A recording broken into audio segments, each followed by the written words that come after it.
we're gonna do it. Come on. You're in my house now, okay? How much they paying you? I don't see it.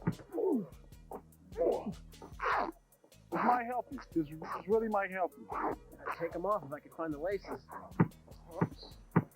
Hope you miss it. Oh. Beth, you chose the way of the hero. And they found you amusing for a while. The people of this city. Alright, what's going on, man? It's your boy Credit Cloth, and I'm back with another video, man. Looking for my starting story. I'm not going nowhere. Alright, before this video even kicks off, let me just say this. I am sitting in front of this window, so the light has been fluctuating. I'm talking, if I get light skin 1 second, and then I get dark skin 1 second, that's the reason. But let's get into the video. So I mentioned in my last sneaker review that people have been commenting on my YouTube videos saying like, some of them take too long to get to the point. They just want to know if it's comfortable, sizing, all that. They want to get straight to the point. They don't want to see me rock it for a week. They don't want to see many clips of like, they just want to get to the shoe itself. But I will say this will be the last video that I try in this format. I think I will be going back to my original format where I give my initial thoughts and reactions to the sneaker, and I rock them for a week, me showcasing that I'm rocking them for a week. And then I go to the actual review portion just because like that's how I originally did them. That's how I've been doing them for a long time. So I wanted to test out the shorter version, but I think I ultimately will go back to the original version of how I did sneaker reviews. But I will start including timestamps to where you could just go ahead and jump straight into the review. I think that will help a lot of people who just want to get to the point. But I will be going back to the original way that I did sneaker reviews. If you've been on my channel long enough, or if you've been on my Instagram or my TikTok, like you'll know I absolutely love Foamposites. I love that we're like in a renaissance of Foamposites. I'm talking like CDG Foamposites. Actually, before I even go to that, like back then, I've always loved Foamposite. They were a very unique sneaker. They were very different from like the Jordans that everybody was always rocking. Like I'm talking the Rookies, the Galaxies, the Supreme joints, just like the Weathermans, the Thermal Maps, like all the Paranormals, like all these sneakers, bro. And I saw them in real life. Like these were like not just online. Like it wasn't just a trendy thing. Like in public, people was always rocking foams. So like when foams came on the scene, bro, it was just like a dope sneaker. And then like they kind of just fell off. Like nobody was really retroing them. People weren't really rocking them anymore. But now 2024, man, we got the eggplants, we got the copper joints coming out, we got the Flightposites coming back. We have the Clogposites getting a Supreme collab colorway. And not just one, they got 3. That's just crazy to me because the Clogposite, I want to say, the Flightposites came on the scene, I want to say in like 98, 99.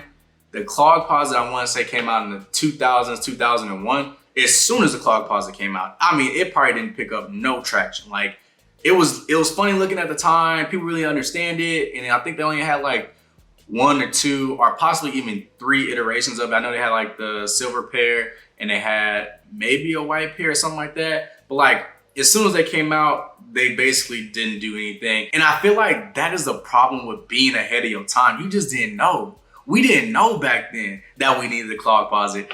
But it's 2024, man. They getting Supreme colorways. They have dropped, I want to say maybe 4 or 5 colorways this year alone. So I'm just excited what the Foamposite, Flightposite, Clogposite is going to do going into 2025 because we have a lot of collabs happening. We have a lot of people, a lot of interesting people in the sneaker space that can take the Clog, Flight, and Foamposite to the next level. Just like CDG did this year. Like, I'm just so excited for where this goes. But let's get back to the Flightposite and why you're here. This was my first pair of expensive sneakers. This is gonna be the Nike Flightposite. This is gonna be, I wanna say, the year of the horse. Every time I get on camera and I wanna talk about these shoes, I forget what year it is, but I think these are the year of the horse. This was my first pair of expensive sneakers. I'm talking like, the standard price for sneakers back then was probably like $130, $150. These are, I wanna say, around $210. So like back in 2014, which these have survived in my closet for a decade. And mind you, I've had really dope sneakers throughout my years of life, and none of them survived. I don't have a single sneaker from like high school that I still carry to this day. I still rock these to this day. This is a decade worth of wear, and it's still holding up. Like, no lie, no cap. But this is where it all started. I wouldn't say this is the pair that I was seeking the most. I would say personally, me growing up, the pair that I always loved the most was a pair of Foamposite Rookies. If the Rookies get a resurgence back in 2025, refer back to this video because I'm probably gonna be crying. But again, this is where it initially kicked off for me, so I'm so appreciative. I wanna say again, thank you to the Nike team, thank you to the sneakers team for reaching out to me. I was very shocked. I did not have this planned. It caught me off guard when I even got the email notification. So I definitely just wanna give a shout out to the sneakers team for supplying me with these sneakers. Now these gonna be the Green Goblin joints. These are gonna be the metallic gold Nike Air Flightposite. I wanna say these are the original ones that dropped back in '99. I can't confirm that right now, but I believe so.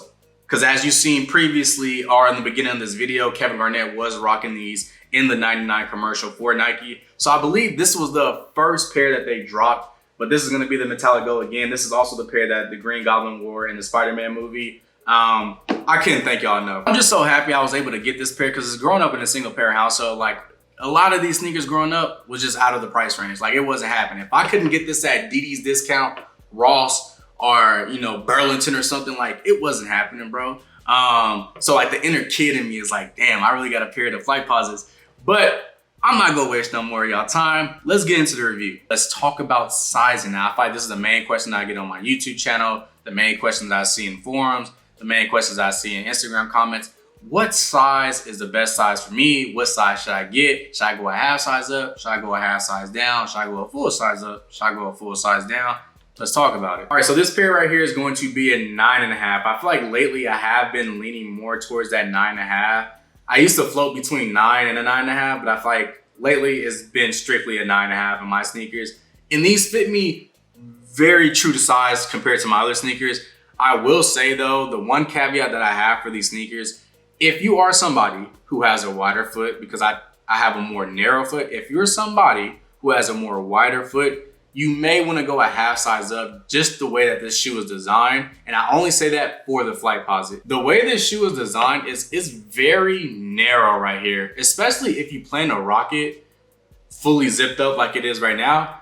This shoe it runs very narrow right here on the side. So if you're somebody who has a wider foot, you might want to have that extra space because it gets narrow here. And as we get to the toe area, it does kind of open up a little bit more. But if you're rocking the shoe for more than like 2, let's say 3 hours, you're probably gonna feel it right here because this is like, depending on your foot structure as well. If you're flat foot, that may become an issue for you. So that is the one caveat I will say with the Flightposite, especially this pair that has a zip closure. You may want to go a half size up if you have a more wider foot. But I also was just recently in Dallas, Texas, and I have my homies who are also a 9.5 try these on, and this is what they said. Yo, what is it? Do a first 9.5 or 10? Right. Let the people know. Yeah, I'm gonna do a review. What's the review? Is it a 9.5 or a 10? That's a 9.5. Oh, yeah. Oh, man. They true to size? Hey. Yeah. They true size? Yeah. You a 9.5? You got the good Oh, best yeah, breakdowns. Yeah. See, there you go. I think my store is supposed to get them. I don't know what they on. So. These are It actually feels pretty good. Yeah, The shape of my foot, it's just like right here is a little bit bigger. So if it's tight on the right, the left one gonna be like. It's cool though. No, they cool. Especially if you got like a slim foot. So that is now 3 people who are confirmed who are all 9.5s that these are pretty true to size. Again, with that one caveat being that if you have a wider foot, you might want to go a half size up. But sizing wise, I think you can stay true to size. And if you're somebody who fluctuates between a full size and a half size, I will just say save yourself the trouble and go with that half size rather than going with your full size. That's just my opinion. Now let's talk about comfortability. I would say my first impression, being that I already had a pair of Flightposites from back in the day, I thought they were gonna kind of weigh the same, feel the same. When I initially got these and I put them in my hand, the first thing that I noticed was these are so light, bro. They're so light. And I already have the CDG Foamposite, so I thought it would be somewhere in between my original Flightposites from back in the day and somewhere between the CDG Foamposite that I have. These are so light. Even when you're rocking them, they feel like, if I was a basketball player, I'd be D-Rose in it. That's how light these are. These are very light, and I was very surprised when I got these. And on the inside of the shoe, you do have these little, I would say ventilators or allowing airflow throughout the shoe. So I'm sure that's playing a role into why this shoe is so light. and why even when I'm rocking it, there's not really a lot of moisture buildup. And there's really no issue with my foot feeling like it's cramped just because of all that airflow that is happening right here. Like my foot feels secure and it also feels breathable as well. So like this shoe, comfort wise, I would have to give it out of 5, man. It's probably like a 3.5 because I have put a lot of hours in the shoe. I also did make a 3-hour drive where I did not bring extra shoes. So I had to wear these shoes straight for a 3-hour drive. And then I also went to Dallas, Texas, and I went out the same night. So like I put a great deal of time in these, and they're not like, I wouldn't say they're as comfortable as like the regular Foamposites, the CDG Foamposites that I have. That is the competitive edge I will give these sneakers. They are a little bit more breathable and lighter compared to the other Foamposites. But if you're sitting here waiting for me to say these are the most comfortable sneakers in the game, that ain't gonna happen. But are they comfortable? They're okay when it comes to the realm of sneakers. Like we're putting these up against, you know, let's say like a New Balance silhouette, you know, like a 990 or something, or compared to like a Jordan 1 that has leather. This has polyurethane. So like it's a little bit different as far as comfort wise. But I will say though, I've had uncomfortable sneakers and these just don't fall in that category. They aren't the most comfortable. They aren't the worst. They're just right there in the middle. Like I said, like a 3.5. Like comfort wise, they are okay. You will get about maximum 4-5 hours if you like really rocking them before you're like, I probably could take these off. But you could push through a little bit longer. Like honestly, I haven't had any like big issues. I've been rocking these for like a week now since they sent them, and I've had a very decent time. Now, when it comes to styling these, I have been kind of running into an issue just because like my Flightposites that I just got versus the other ones, they're a little bit different because they didn't have this zipper closure. So this shoe is way more slimmer than a lot of my shoes. And a lot of my clothes are super baggy. So I've been having a little bit of an issue. I probably will make a YouTube short just to showcase how I have been styling them. But it's kind of been like in this weird gray area just because I feel like I haven't really been styling them to the degree that I would want to style them. So I'm gonna hold off with giving y'all information when it comes to styling them, just because it's a little bit different compared to my other sneakers. And really just like my last thoughts when it comes to the Nike Flightposite, the gold metallic pair, when it comes to the green goblin pair, these are fire, bro. I am so happy that Foamposites are making their comeback. They're having their resurgence. They're getting collabs. They're getting colorways. They're retro and old colorways. Like, I am excited for where this is gonna go. I hope going into 2025, we start strong with like some crazy design ones, or like even just going back to like the old like weather maps and like they just redo those to where like they're a little bit more modern compared to what they look like. But let me know in the comments, what do you think of the Nike Flightposite? But also let me know your thoughts on the Foamposites resurgence, whether it be the Clogposites, Flightposites, Foamposites, whatever the case may be. Let's talk flight, foam, clog. I want to hear it all. But without further ado, like I always do, I'll catch you in the next one. But I love the way you work it. Ay, I love the way you work it.